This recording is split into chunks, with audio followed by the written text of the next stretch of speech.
Hi, welcome to the first instalment of our Research and Development Information series, A Blind Date with Knowledge. I'm Laura Brady and will be your host for the sequence.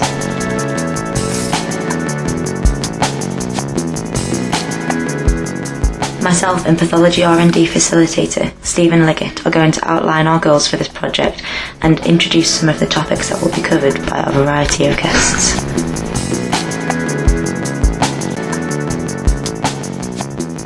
Hello. Hi, Steven. Hi, Laura. So, how would you introduce this podcast for people who haven't been sitting with us and kind of understand the impact that we're trying to make with it? Well, firstly, thanks very much for the invite. Just for full disclosure, it was kind of Laura's idea.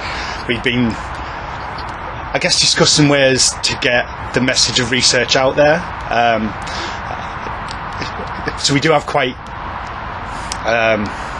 creative discussions in the lab. Yeah, we'll get very passionate about it because it's something that we need to uplift. And so I guess the first episode of this is just to have a chat about research, and then to maybe introduce a couple of the topics that you'll be discussing with various people in the next couple of weeks. Yeah, exactly. We can have this as like an icebreaker session. Hopefully, yeah. So, why are you involved in research?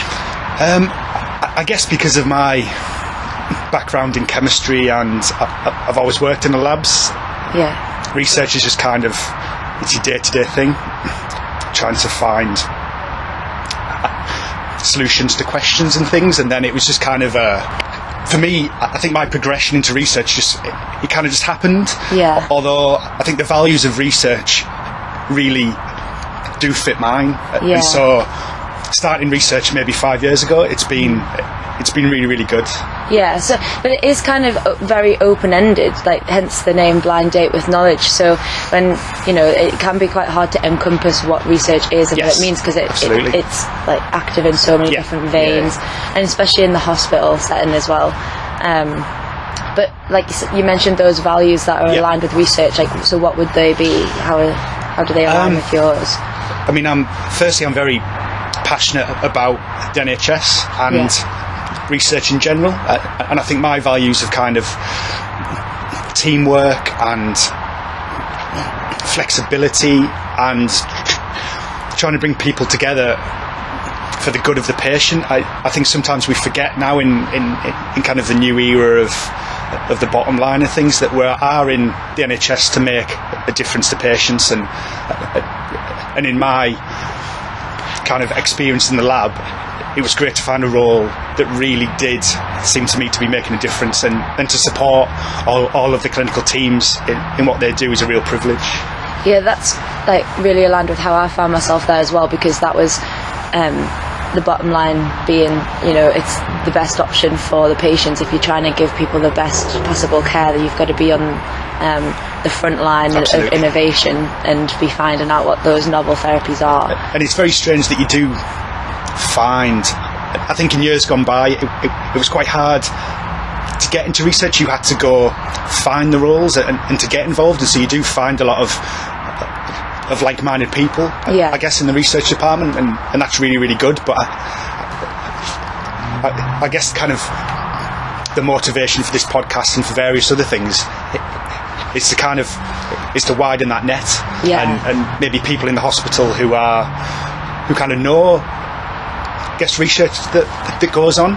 It'd be nice to listen to some of the discussions you've got lined up to maybe get more of an awareness, and to maybe think, I can get involved in research. Yeah, exactly. So there's a lot of different roles within research, and there's a lot of capable people out there who are already kind of fulfilling this role in other clinical settings. Yeah, and also non-clinical. I mean, I do think I've got a bad reputation for poaching people in pathology, because you see the skills in... You spot the curious mind, don't you? I think so, and I think... but it's a great point that you made, is that there's a role for everyone in research, and it's nice to see the skills in different teams, and certainly non-clinical is my background, but it's nice to spot people that do have that passion and the organisation and kind of the drive to get involved in research. So any of you that are listening who have a curious mind and are working in a medical setting, then listen up, because we do have, obviously, like you said, there's some guests lined up from various different settings. I think before the podcast started, you called them the big hitters. The big hitters, yes. The big hitters in research, people who have had a lot of research experience and are involved heavily, like especially in our region. You're going to give some clues. Yeah, and they're all going to give... It's a blind date, but let's give some clues. So we have some clues. So the first guest started, or helped to set up the recovery trial site. That's all we'll say, I guess, about the extent of their... It is a big clue, but... Which site was that, Laura? The site? Yeah. Oh no, there's too many things clues to give away. All I'll say is that, just for people who don't know what recovery is, it's a COVID trial that is trialling treatments for COVID. So you hear a lot about the vaccine trials, but this one is for treatments. You know who this person is, so what do you think will be interesting about that discussion? I think it's the way, to maybe not give too much away, I think how the timelines of trials were really shortened during COVID. Because there was no treatment and there was a huge need to get everybody focused and everybody together. Exactly. And I think COVID in general has obviously been an awful time. However, I think it's really opened everyone's eyes to research. I mean, a couple of the COVID trials based in pathology, I think, really switched everybody on to the work that the pathology trials team do. So COG UK or Falcon, led just by the pathology team. However, it involved the virology team and the guys in blood sciences and everyone. I guess everyone just came a bit more switched on with research, and I think it's up to us in the research department to kind of maintain that level of engagement and so kind of the idea of the podcast was born, I guess. Yeah, and I think like the immediate future of research as well will be obviously impacted by the adaptations and the things we've discovered due to COVID. So it'll be interesting to speak to that person and find out kind of how it translated.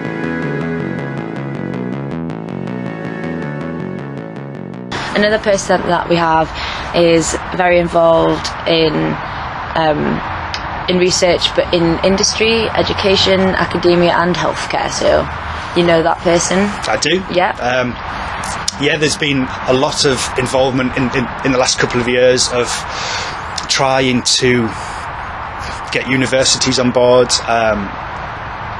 This person's got lots of links to industry, and it's kind of, if you can create some kind of network of ideas and of people and resources, it just develops the research delivery in the Northeast. And again, I touched on this in the start, it's what we're here for. It's to improve the patient outcomes for the entirety of the Northeast, really. And it brings she's going to be really, really good. It brings us also to the what are the benefits of having the collaboration between the different styles of research as well. Like obviously the reason you're doing research fundamentally is because it's translated into outcomes, so having the crossroads with industry and different places can help to have a quicker outcome implementation. Absolutely. And it's probably wise to mention now obviously the Durham Tees Valley Research Alliance, because obviously the pulling power of 3 trusts together, it's a kind of a new initiative, a new strategy, but you pool resources and you pack more of a punch. So for people who don't know, what is the Durham Tees Valley Research Alliance? Thanks, Laura, great segue. So I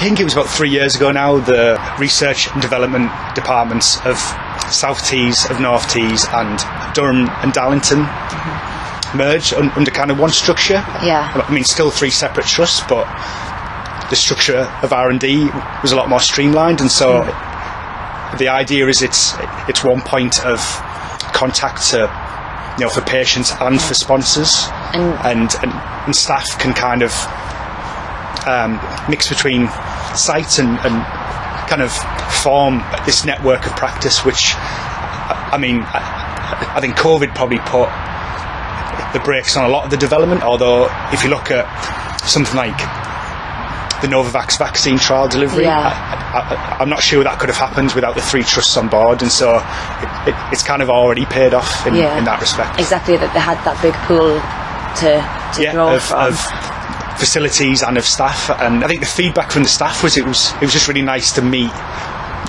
people in your specialities over the different sites and stuff, and I think it is that community of practice that will certainly drive research in the next couple of years. Yeah, definitely that word community. Like when we're talking about the things at Silicon Valley, like being in a community of people who are like working towards an aligned goal, and especially when you look at the overarching research structures, so like national trials and things, you know, the way that you conduct a trial is done in a way that everything's standardised, so having everybody on board under the same strategy helps, you know, to bring everyone together and produce results that still have like a very high standard. And it's just and again, I mean, it is that community, and you're stronger together. I guess for years we were competing with neighbouring trusts for trial. It kind of doesn't make sense, and I think it's nice that now maybe standardise the way we do things and all get on the same page.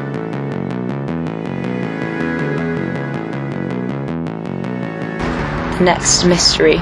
This guy, been heavily involved in research, would you say? Like, I see his name everywhere. Yeah, I think big hitter is a good description of this cat. Yeah. And he's got some home runs as well. He has. The testing campaign. Yeah, he's PI'd on a lot of things. He writes his own protocols. A PI, for anyone who doesn't know, is principal investigator. Thank you, Laura. Yeah, it is one thing you don't realise sometimes when you're working in that environment all the time. All of that, the vocabulary and the shortening, good point. You know, it doesn't need to be such a big gap between the understanding. If you're interested, it's really it's vocabulary that will probably make the biggest gap. But if you're curious and have a curious mind, it's definitely something that's digestible. And just to expand on that point, because I think it's a really good point, is that when I first started in research maybe 5 or 6 years ago, I was told it would take me 2 years to get to grips of all the terminology. To me, that didn't put me off, obviously, because I'm still here, but you do think... I don't think the crossover is that difficult. Yeah. I think if, you know, I was going to drop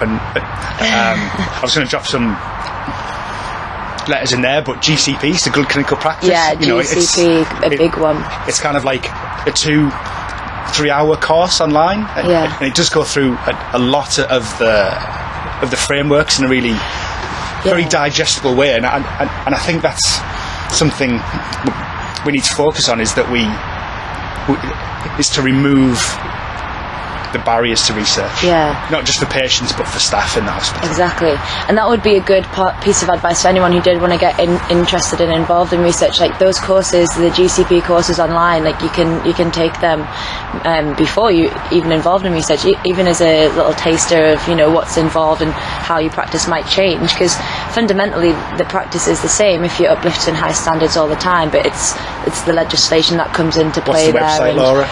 The NIHR Learn portal. Well done. That's where you can find that. You'll need to make an account, but it's a 2-minute job. Yeah, exactly. And it is a 3-hour course, I guess, but you can drop in and out of it. Drop in and out. Totally easy to do. Or pop down to the Path Labs. Laura and myself are more than willing to give tours and have a little chat to people. Yeah, exactly. And we have an expert on biochemistry with us. Yes, just a name drop. Sarah Bircham, who is the queen of biochemistry. Yeah. So get in touch for tours. Laura will give the details at the end of the podcast. Yeah, we'll do that.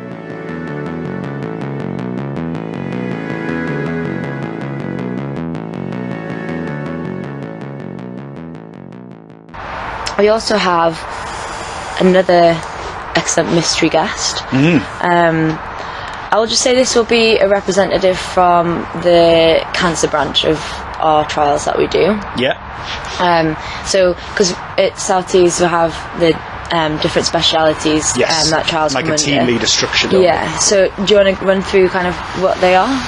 Or? Yeah. So again, it was a fairly new structure when I first started. It wasn't as I guess planned out, and then strategy didn't perhaps align with our structure. But now we have team leaders for each of the disciplines or group of disciplines. So there's cancer, cardio, women and children, accident and emergency, and trauma, the medical specialities, which is pretty much everything that's not in those four. And so the drive is to get research available in every clinical area, and I think the team lead structure is, it's in my personal opinion, has worked really, really well. So what do you think has worked well about it? What were those changes that you observed?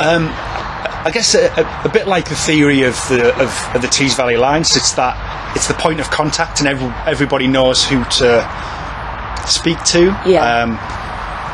Smaller defined teams, and so you can build on working relationships. And it's quite a diverse group. You know, it's clinical and it's non-clinical. So when the teams get together to discuss things, it's quite an open discussion, which you need for like in a trial. That's really important, especially where the rubber meets the road in terms of like what the science means for outcomes, and also logistical and operational. Absolutely, and so we don't have limitless resources, and so it's really important to get all of the local stakeholders involved at the beginning of the trial, and I think the team leader structure has just made that a lot more easier to do, maybe. Exactly. So the mystery guest is involved in that group, shall we say? Well, so it's actually two of the remaining ones. So we have a representative from the cancer branch and the cardio branch. We also have a representative from. So one of them will give us probably a little bit of a link between the clinical side of research and the academic side. The representative from cardio that we have here, this is I don't know, why don't you tell us a bit about this person? You've worked with them before. They were, I think, the PI on my first two trials in my role. They're really good, I think, at what they do, and they get people on board. And I mean, you'll probably discuss their plans for the future, but in terms of a research vision in the trust, I think it's really exciting. Plus they've got great hair. That's one thing I will discuss. You know, it's the vision for the future. A lot of people involved in research, you know, research is building the foundations of what's next, and the reason why it is so innovative and it can be, you know, people dedicate their lives to it, is that one thing leads you to another. Every time that you get results, you know, it either tells you something's there, something's not there might be a gap in the data that you need to fill. There's that constant drive, you know. Once you're on the wagon, it's hard to get off, right? So, no, absolutely. I'm sure it's pure coincidence, but the last 5 years since I've been in post, research of the trust has gone from strength to strength. But now you've seen it all happen, Steven. See, I was trying to tell you that before. Was a joke. Maybe you've already hit big. You know, I don't know. Hitting big every day. I'm hitting big every day. But I think you're right. I think the structures and the foundations are in place, and actually, it's really just to make everyone aware. I think, and some of your future guests will go into further depth than me, is the vision for the future, and how the trust and the alliance and the North East in general is really there to expand into research, and it's quite, I mean, I'm quite excited about it. So me too. I think that also one thing that will happen is we'll probably do a little debrief discussing what's been, you know, what the mystery guests have been talking about, because it can sometimes seem, like I said before, like a little bit out of reach, or these people are really involved in what they're doing. So, you know, we want to make this as relatable as possible, so we can always have a debrief after each session. I think that's a great idea. I think, Laura, I think you're going to bring some really good questions to the table. I think you're going to bring out some stories, and I think if you can maybe bring out their vision and stories, it just breaks down the barriers to research.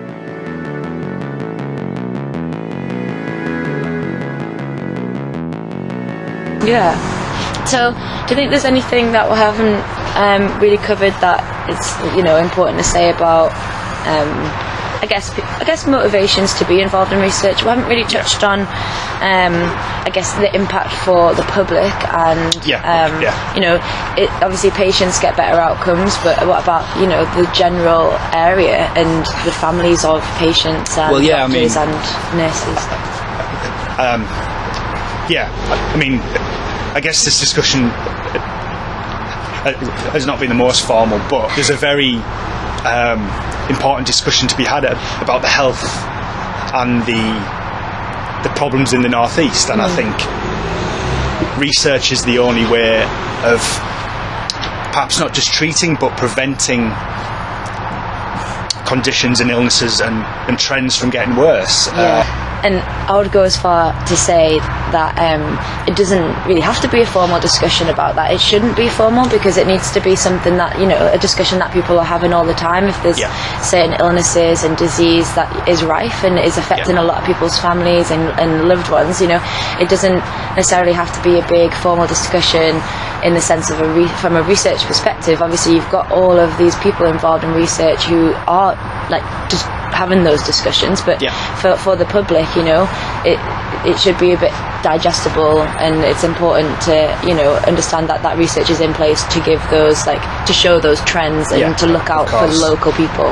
And the positives, I think, of going in research from the individual, I think the feedback from everyone who does go into a trial at James Cook or North Tees or Durham and Darlington, I think it's really positive. And it's just to get the message out.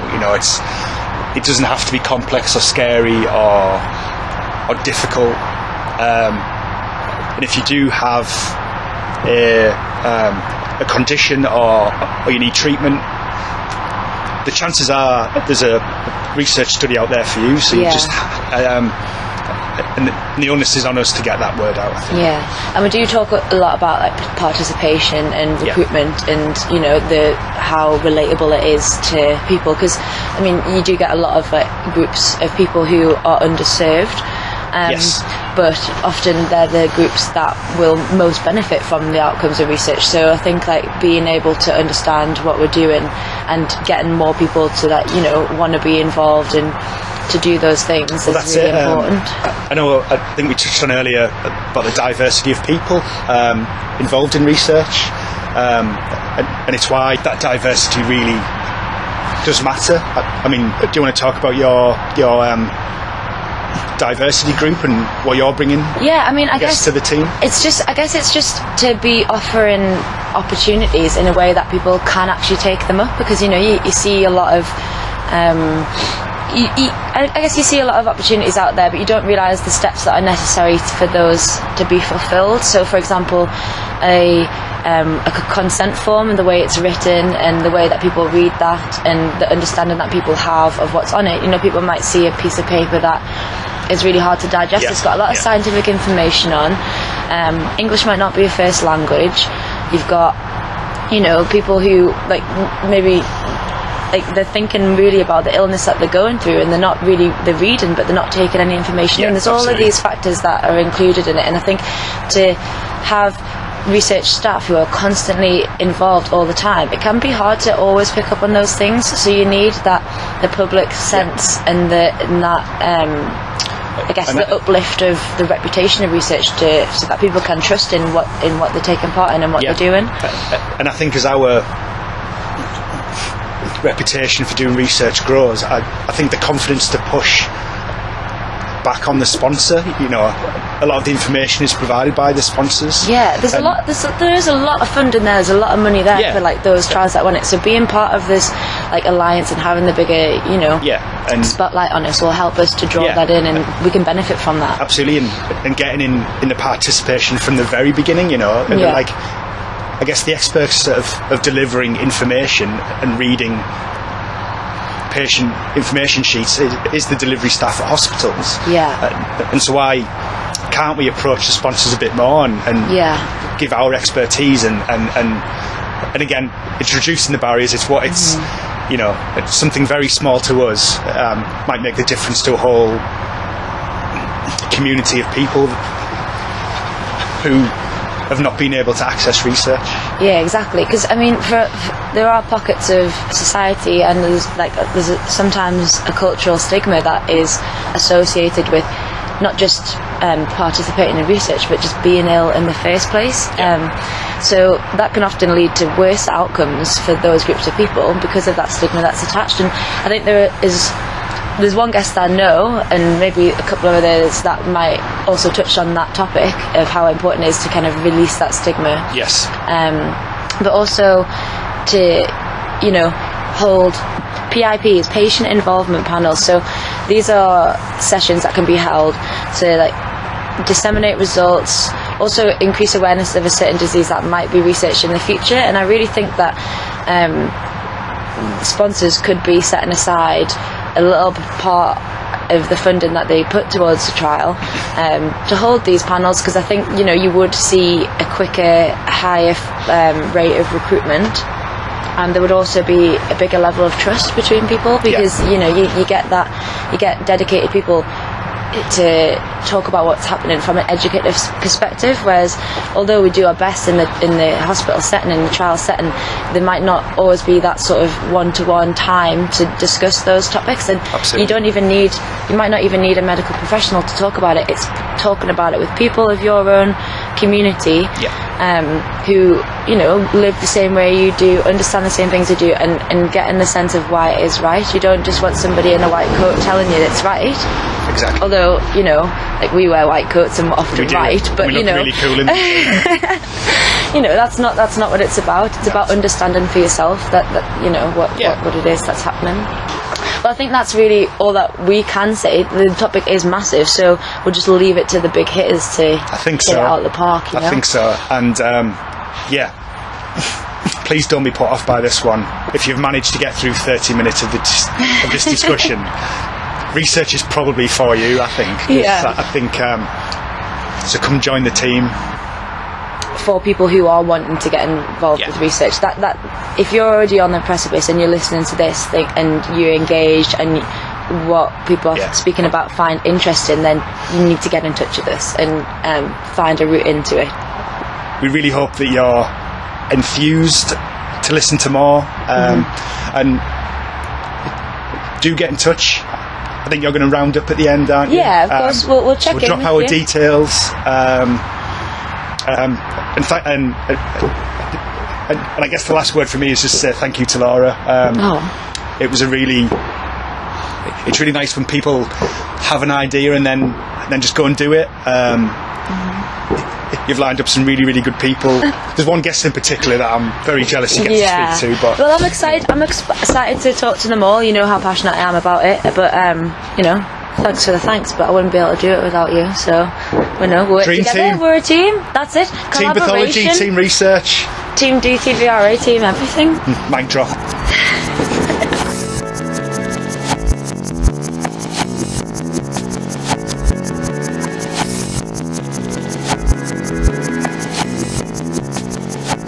Well, thank you very much for listening. If you enjoyed this and would like to listen to future episodes, you can check out the South Tees communication channels, and if you would like to subscribe, then send us an email so that we can put a mailing list together.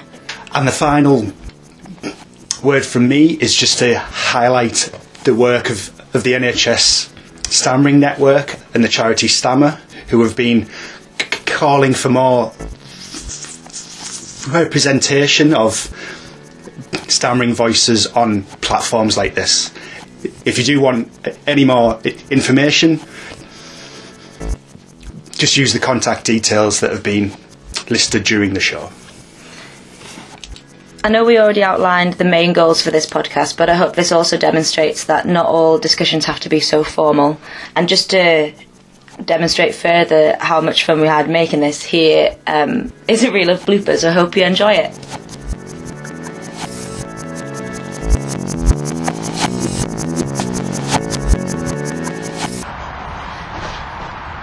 Does that like mean it's on? Yeah. Okay. Okay. It's getting excited for this stuff, so it's like, okay, and like... Come on, guys! Yeah. Give your email out.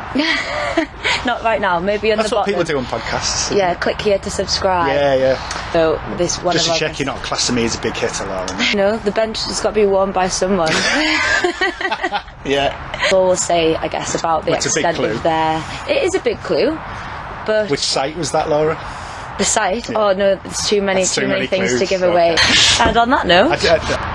that's not true if anyone from HR We'll play the jingle over this part. Can we talk about the jingle yet? Fade it out. And if he does do it in the roundup. These musicians can't pin them down. No, you don't know whether they're going to come through or not. No. Give me more editing work to do. And you're keeping that in? Please don't be put off by this one. There's some really good people they're way in cooler than us. They're gonna They're not cooler than Laura, they're cooler than me. Public PPI panels, like patient part what? Public involvement panels, PIPs. That's what I'm talking about. Yes. What it is that most troubles people, really so that it can be. You can talk about PIPs or no, you've been missold. PP. Oh no. PPPs. That's a story for another podcast. Yeah. I would probably keep talking, but we don't really need to. Oh, no. No, we don't. But and we're outside, and it's actually getting really cold. Do we just say bye now? Well, do you want to stop and then say bye? Because you're gonna have to cut that out. So what? We'll just go bye. Okay.